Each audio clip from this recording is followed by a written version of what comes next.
hear the gospel of Jesus for the first time, he is surely persuaded. He is surely convinced that the Son of God died for us so that we will be cleansed from our sins, so that we will acquire or accept the hope of eternal life in heaven.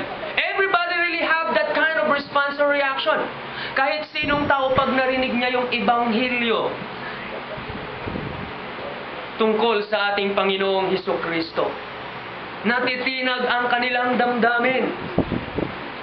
Nandoon yung kagustuhan nilang maging kaanib na rin ng ating iglesia. Pero bakit hindi nila basta magawa? Nandoon na yung kagustuhan nila. Aradyayan kay rigdang agbalin nga membro iti iglesia. Ngam apay saan da nga maaramid.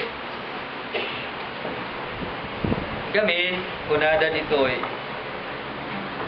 they are reluctant to accept Jesus, accept the religion, to be part of the church that Jesus had founded, because they don't want to disappoint their ancestors. Kasi ang mga lulot-lula namin, nandito na Bakit aalis pa kami dyan? Isumot tipuon, itipulimi nga, kasi tipam natin kasi aminin nga sa nga, ugot, bunga kan sabo. Ang kani nga pumanpanaw dita nga pamatin Tajay ramot, itipulimi, dahil katipam natin And we don't want to disappoint our ancestors. That might create bad omen or bad luck to our lives. Yun. Okay?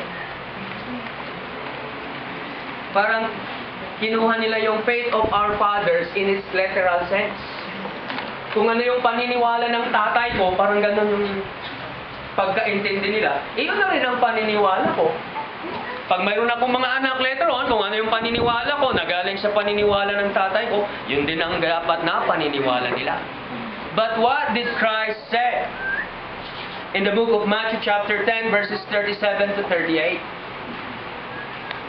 Sabi ni Christ doon, he who loves his father or mother more than me is not worthy of me. And he who loves his son or daughter more than me is not worthy of me. Asin numan kano, ti mga yat iti nanang kentatang na. Nga